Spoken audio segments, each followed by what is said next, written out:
Hello, everyone, and welcome to Fresh Take from What Fresh Hell, Laughing in the Face of Motherhood. This is Margaret. And this is Amy. Today, we're talking to Jessica Calarco. She is an associate professor of sociology at the University of Wisconsin. Jessica is an expert on families, schools, and inequalities, and she's also a mom of two. Jessica is the author of multiple award-winning books, including the latest. We're going to talk about it today, Holding It Together: How Women Became America's Safety Net. Welcome, Jessica. Thank you so much for having me. So let's start in 2018, which is when I think you started the research for this book, following about 250 families. You started out with a plan, and then life has other plans. Tell us what happened. Sure. So, ironically, this book was originally, the book I thought I was going to write was going to be about the best laid plans of parenting, how you have, kind of where you come up with the ideas of what kind of parent you want to be, and then how life goes wrong in the interim and how you cope with that and how that's shaped by the people around you and the kind of circumstances that you're in. And so my team and I, we started by recruiting 250 pregnant women from prenatal clinics in Indiana, surveying them about, all the kinds of parenting decisions that they might intend to make, everything from, breastfeeding and co-sleeping to work and childcare. And then we were planning to follow those same moms over time, checking in with them, roughly every 6 months as their babies got older to see what kinds of decisions are you actually making. And so we were still in the field with that project, myself along with a team of graduate and undergraduate students, when the pandemic hit in early 2020. And it became very apparent very quickly how much of an impact the pandemic was having on families with young children. And so we kind of, at the time I had, my own two kids. My oldest was in kindergarten and my youngest was 2. And so, it was my own kids running around at home. And so I sort of had this inflection moment of, do I abandon the project or do I sort of dig in further? And given what I was experiencing and given what folks around me were experiencing and what we were hearing from our participants, it made sense to keep the project going. And seeing that the challenges that families were facing in the pandemic is really what drove me to want to write this book, and also to collect more data beyond that sort of initial set of data. We did 2 additional surveys, each with about 2,000 parents from across the U.S. to sort of see how are these, patterns playing out on a larger scale. And also, there was a moment when I was writing this book that it seemed like we might actually build back better, that we might get to a point where we, had the kinds of policies that would make things easier. And, we didn't. Things fell apart. And so that became part of the mission of the book, too, is to explain, why have we continually failed, even when we have these moments where change seems possible, to actually build towards something better, something that might get us to the point where we're not just relying on women to hold it together, but instead building the kind of safety net that would actually hold us all. So during the spring of 2020, you did an interview with Anne Helen Peterson, and we talked about it on this podcast because there was a quote at the top. The title of the interview went kaboom. Your quote was, "Other countries have social safety nets. The United States has women." And we said, oh my gosh, she's right. And we did a whole episode talking about this. It was a collective awakening. And did you hear from women around the country from that? Like, yes, you're right. You need to talk about this? Yes, very much so. And certainly, both the response from, families that we had been following and people that I, talked to across the country, both, media folks and then certainly individual people who've reached out and said that interview resonated with them. This is, part of what kept me going and part of what made writing this book feel so imperative, was that this is a moment where so many of us were finding ourselves struggling against the unrealistic expectations and without the kind of support that we would actually need to make it through such a challenging moment. And certainly even the end of the pandemic or, the changes in the pandemic haven't necessarily overcome those challenges. And that we're still in a moment where many families are struggling and where oftentimes it's women who are forced to pick up the pieces in the process. Mm-hmm. I have family members who work in healthcare, and during the pandemic, a lot of the story became like, you're our hero, like you're the frontline hero, and we're banging pots and thank you, and here's the big banner out front.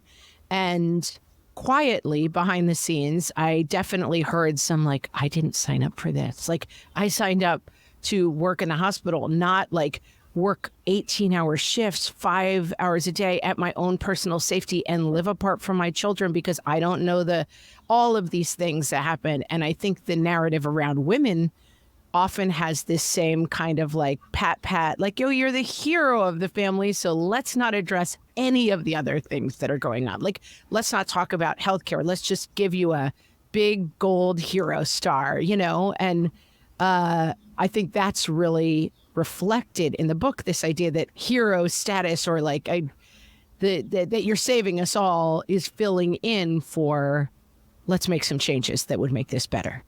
Definitely. I mean, and we valorize things that we don't want to actually value in the sense that, we That's treat very mothers. well said. That's very well said. And I think that fits with the way that we treat mothers in this country, in the way that we tend to, put them on a pedestal and treat the work that they are doing as sort of superhero work. But arguably that kind of like almost treating it as how does she do it? How does that make it possible? Makes it seem kind of reinforces this myth that women are just naturally suited for this kind of work and gives men an out to be able to say, she's just better at it than I am. And many of the dads that we talked to had that kind of approach and just said, she's, like, I don't know how she does it. I don't know how she keeps the kids alive and does the laundry and does the cooking at the same time.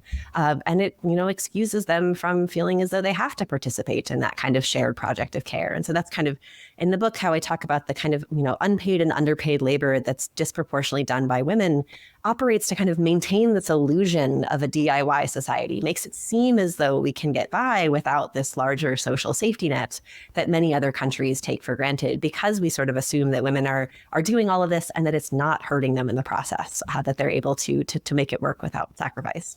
And during the pandemic, school is canceled, everybody's home. And I think that, at least for me and for I think a lot of our listeners as well, we just sort of fell into like, okay, so I'm going to work full time and I'm going to make 3 meals a day out of the dwindling things we have in the cupboard. And I'm also going to make sure my children are sitting in their seats doing Zoom school full time and all the additional responsibilities, the fear, the worry, the running out of toilet paper, that all just flowed to the women. And I think we all sort of blithely accepted that as ours to do. And then we're like, wait a minute, this doesn't make any sense. This is way too much. But I guess the point is on the way in, we were like, okay, yep, so I have to do all this. The mom has to be in charge of all the schooling too. And is that I don't want to blame it on us because I don't think it's us. I think it's society. I think it's in the groundwater. But is that the first step that we sort of took it all on without wondering on the way in whether it was really ours to do? I mean, I think we have to think about how, to your point, we kind of laid the groundwork for this kind of inequality long before the pandemic, in the sense that, yes, in most couples that we talk to, mothers became the default parent when schools and childcare centers closed without even ever talking about it actively with their partners, that it was just assumed that that would happen.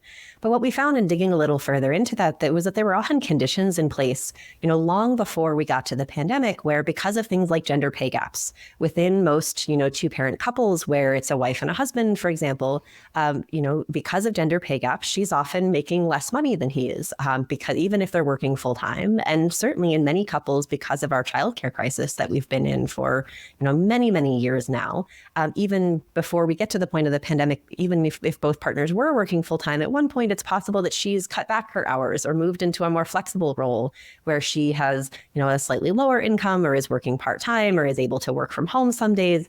And those kinds of pre-pandemic conditions, both the gender pay gap, which made it seem logical to sacrifice mothers' paid work, and also these kinds of gender inequalities in job types of conditions and who was able to work from home and who was already part-time or who was already in the kind of situation where they could work remotely while also caring for the kids, meant that for women, it just seemed natural and seemed normal for mothers to do this work in many households, not across the board. And then even in couples where both partners were able to work remotely together with the kids at home, this was sort of one of the saddest findings to come out of the research, was that dads were often, because they had played a sort of smaller role in parenting and often didn't have to be the default parent before the pandemic, were less used to the stress of having to parent full time while also working from home. And many of them got angry with their kids in ways that led moms to say, you know what, it's better if you're not here, or better if I just do most of this because you're not emotionally in a place to be able to handle this. And that bore out in our national survey data too. It was, white dads with college degrees were the ones who were we asked everybody, how often are you yelling at your kids? And those dads were the ones who were most likely to say they were yelling at their kids at least once a day, like 60% of them.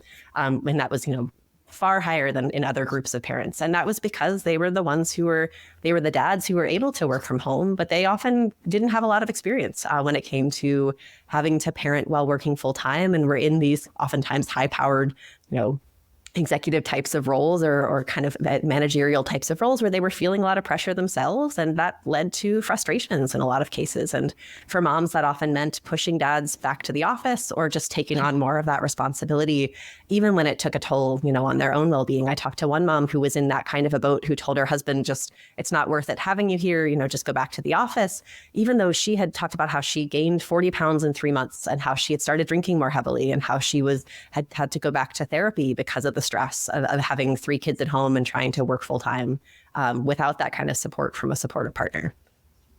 Sounds familiar. We definitely And sounds familiar. That it was like, you're not worth my problems. I have 99 problems, and you just get back to work instead of ever considering why is all this on me to do in the first place. Yeah, sounds very familiar. we're going to take a break, and I want to click on that a little bit, this idea of gender roles and where they're coming from. We're talking to Jessica Calarco. She is the author of Holding It Together, How Women Became America's Safety Net. So let's talk about where these gender roles come from. I think some people, possibly in the generation above our own, might say, this is the way. I'm thinking of our friend Liz Lenz's book, The American Ex-Wife, where she talks a lot about going to all these church meetings and the women are like, marriage is hard, men are horrible, but you just stick with it. And her thesis kind of becomes like, wait, why? I'm losing the script a little on why we have to do this. What about people who say this is just men and women? Women are nurturing and men are hunters. What is it? We're gatherers, they're hunters. Like, that's just baked in the cake. And these are the roles that we were destined for in this lifetime.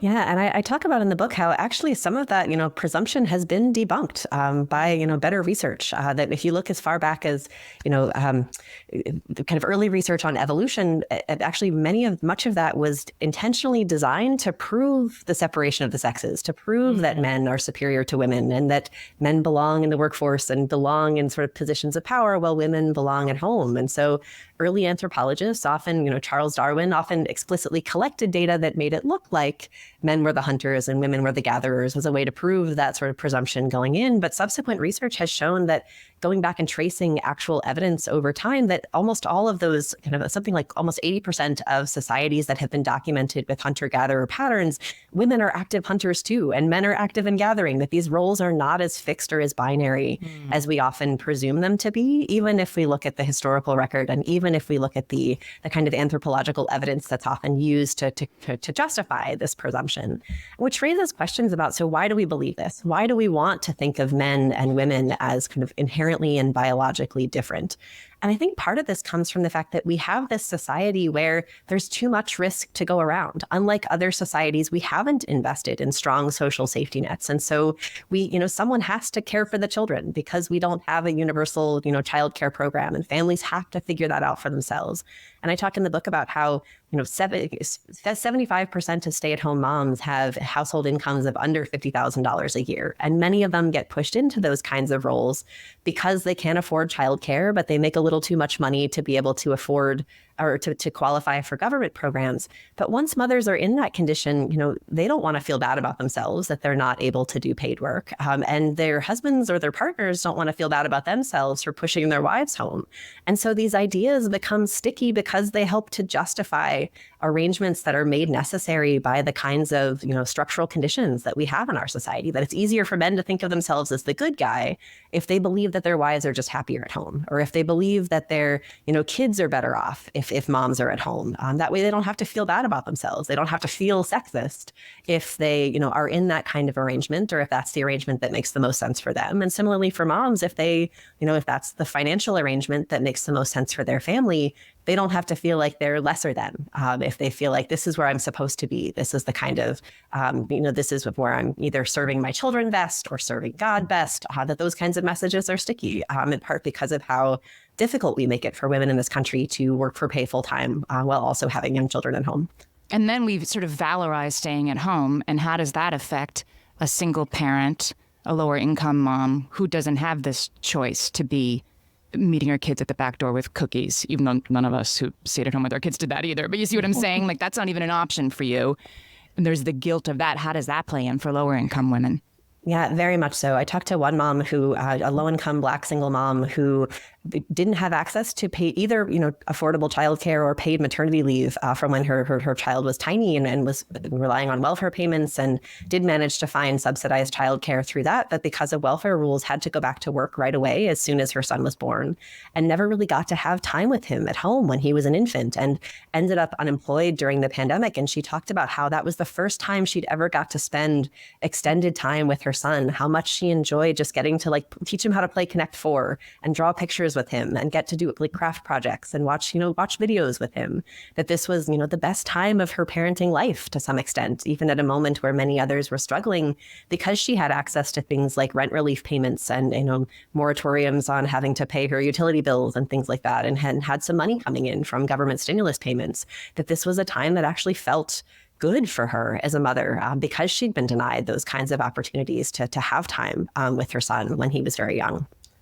And this, as we often talk about the sandwich generation issues, this also comes for us in two forms, that often we're taking care of young children at home, and then we're starting to deal with aging parents and those extremely high needs and often medical needs that I have found myself in positions of trying to provide care that I am vastly unqualified to provide, and that is extremely personally overwhelming. But it really has amazed me as an adult woman how the work that you're expected to do when it comes both to children and to supporting people in the family who need support. It's wild out here, people.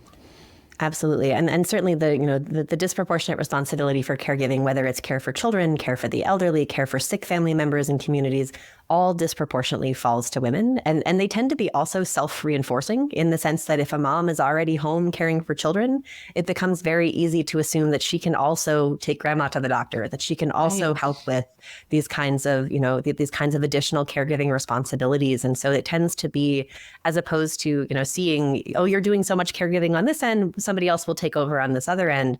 Oh, this is something you're already very good at. You're already clearly showing that you're holding it together. You can certainly take on more in the process too. And I think those, and that's another place where inequalities come in the sense that for higher income women, they may have the opportunity to outsource some help with that care, either childcare or elder care, hiring home health aides, for example, though we can think about the challenges involved in that, given how low paid that work often is. But for lower income women, they often have no choice. And I talk in the book about one mom who's a low income Black mom, Patricia, who she's one of the only people in her family who has a reliable vehicle. And so even though she is the primary parent for her, many young children, and kind of is trying to, during the pandemic, was trying to work from home while also taking care of the kids, she would also be the one to drive her mom around and drive other people in her family around to get to doctor's appointments or to the grocery store, because she knew it was medically risky for them to rely on public transit. And she also knew that, she was their best option, that they didn't have cars or weren't able to drive. And that if they didn't turn to her, they'd have nowhere else to turn either. And she also worried about, what if I need help someday? And if I say no to them right now, then that's a risk. And so certainly I think for women who are in, even more precarious situations, that kind of sandwich responsibilities can become even heavier, both because they can't outsource and also because there's risks to saying no when other people ask them for support as well. You talk a lot in the book about the DIY society. So tell our listeners what that is.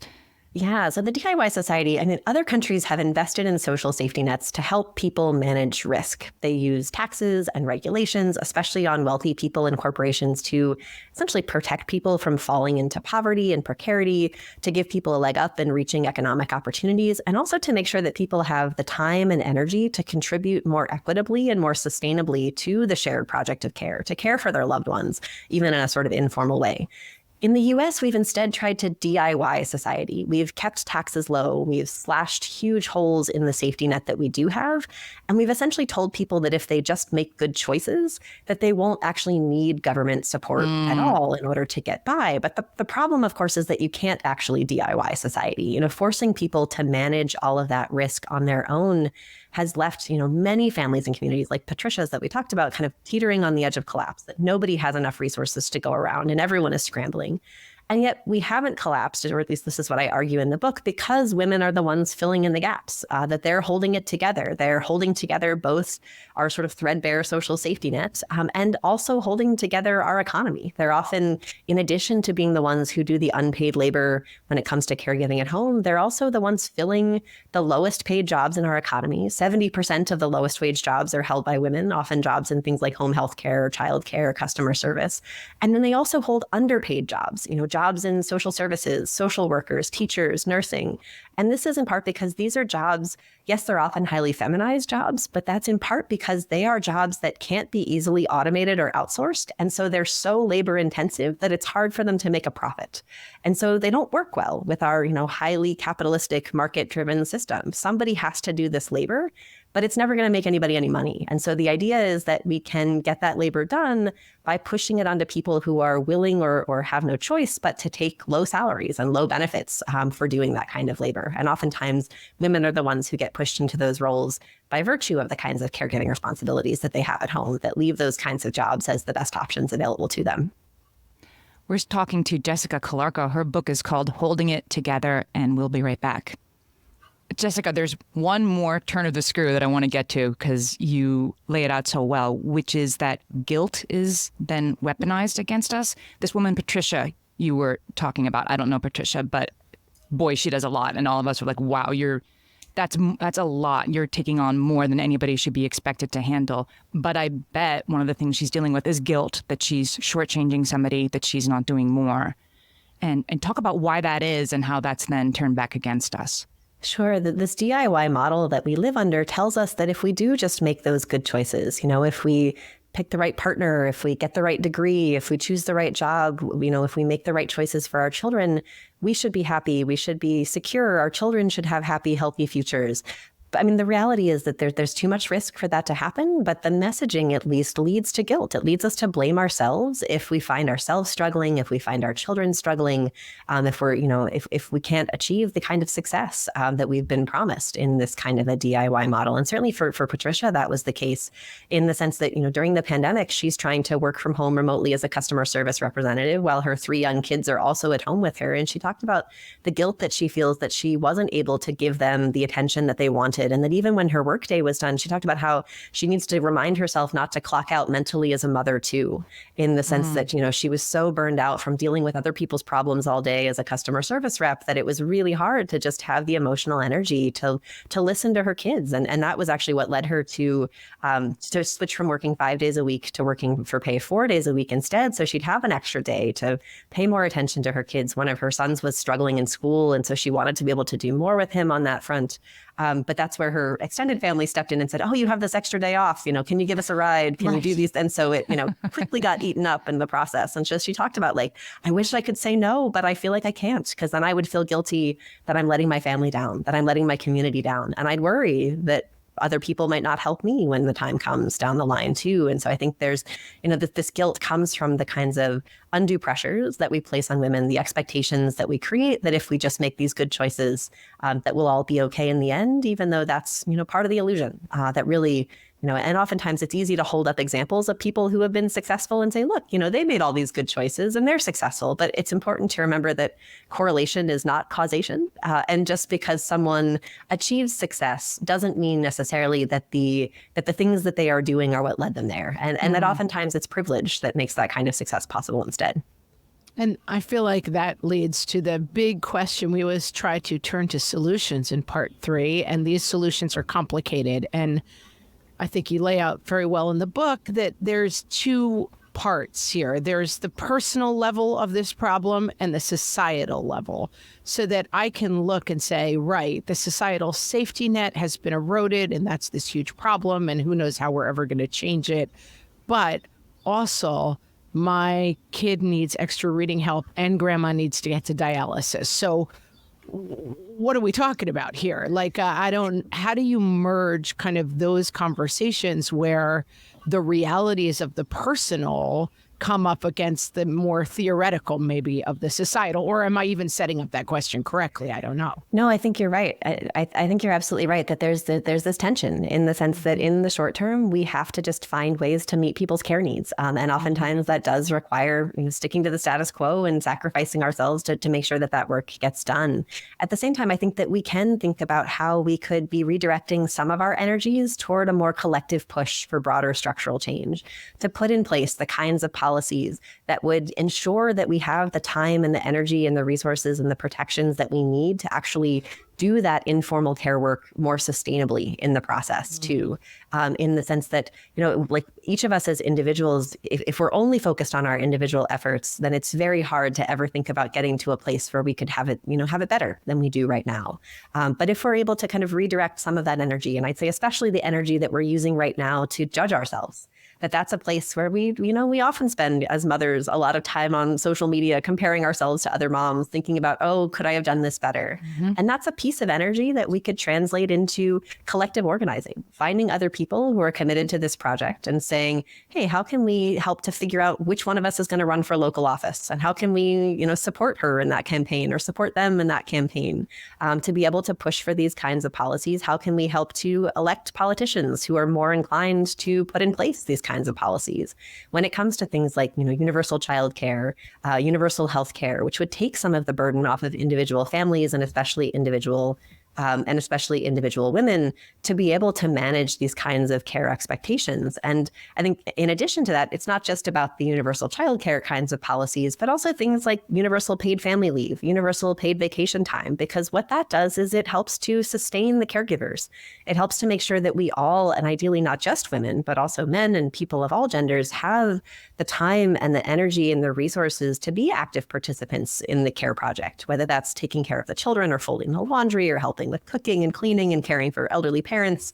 That the more we put in place kind of limits on the demands that paid work can make on us and make sure that we have the time and energy to participate, the easier that work becomes and the more sustainable it becomes for everyone, as opposed to oftentimes just falling on moms.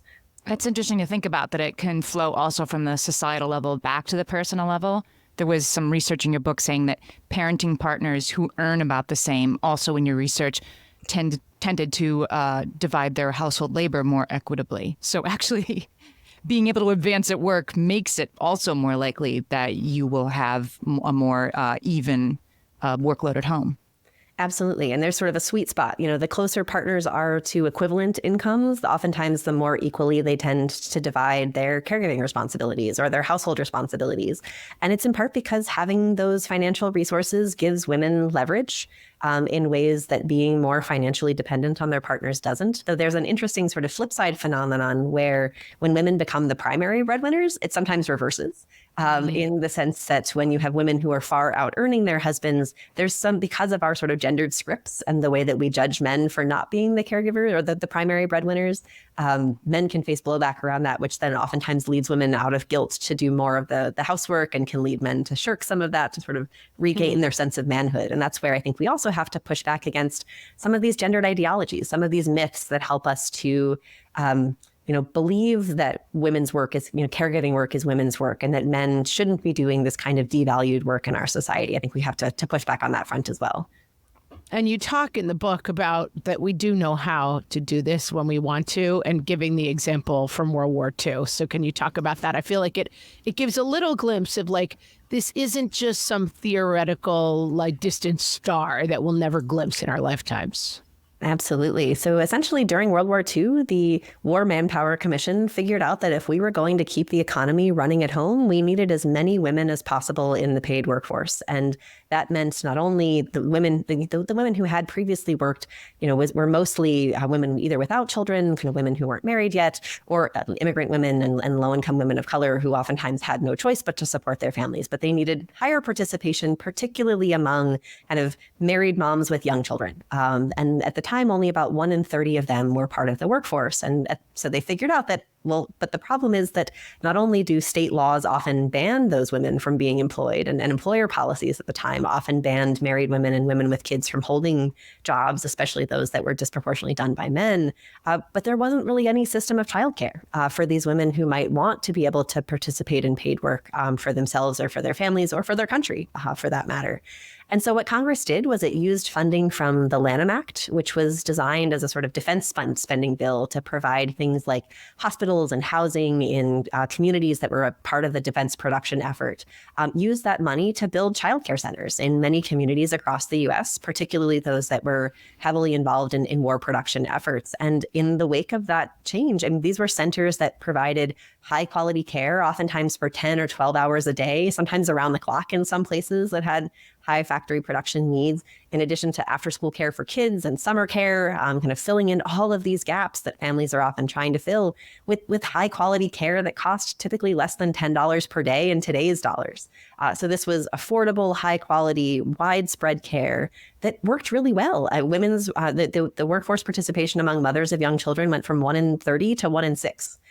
In the course of putting these programs in place. And the vast majority of women who joined the labor force because of these centers wanted to stay there after the war ended and wanted to continue in those jobs and certainly could have. That's what other countries did. Places like France kind of used this moment post-World War II to build out their national childcare systems that they still have today and that they've continued to expand over time.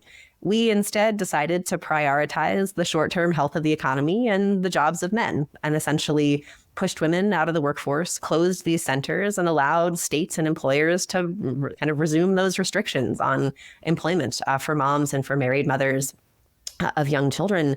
And that, it led us to the 1950s, which we often think of as sort of this sort of, that's what families used to look like. But really, that was a sort of particular moment in time that could have looked very different if we had taken the policies that we'd put in place during World War II and used them to essentially build back better in the wake of the war, as opposed to moving us toward a more sexist model like what we saw instead. This book is amazing because you walk us through all the reasons that things are broken and you do it in a very engaging way. And then I feel like there are ways to build back better, even if we haven't used them yet. And I think you give us so many options of how to sort of make that happen for ourselves. What do you hope that readers take away from this book? Sure. I mean, I think my hope is that readers take away from this that change is possible, that we don't have to do it all individually, and that if we actually fight collectively, that at least for now, we still live in a democracy, which means that if enough of us are willing to fight and to push for these better policies, we can put in place policymakers who are willing to fight for the kinds of changes, for the kinds of social safety nets that would actually provide support for families, and that would mean that families and communities don't have to rely on women to hold it together, and that we'd all be in a place where we can help hold it collectively in a more sustainable and equitable way. I see what you're doing there with that title. We're all going to hold it together. I get it now. Exactly. Yes. Jessica Calarco's new book is called Holding It Together, How Women Became America's Safety Net. We're going to put the link to buy the book in the show notes because everybody should buy it. Jessica, tell our listeners where else they can find you. Sure. You can find me on my website, jessicacalarco.com, or on Twitter at Jessica Calarco. And we will link to both of those places in our show notes. Jessica, thanks so much for this great conversation today. Thank you. Thank you for the terrific questions. It was a pleasure to be here. Thanks, Jessica.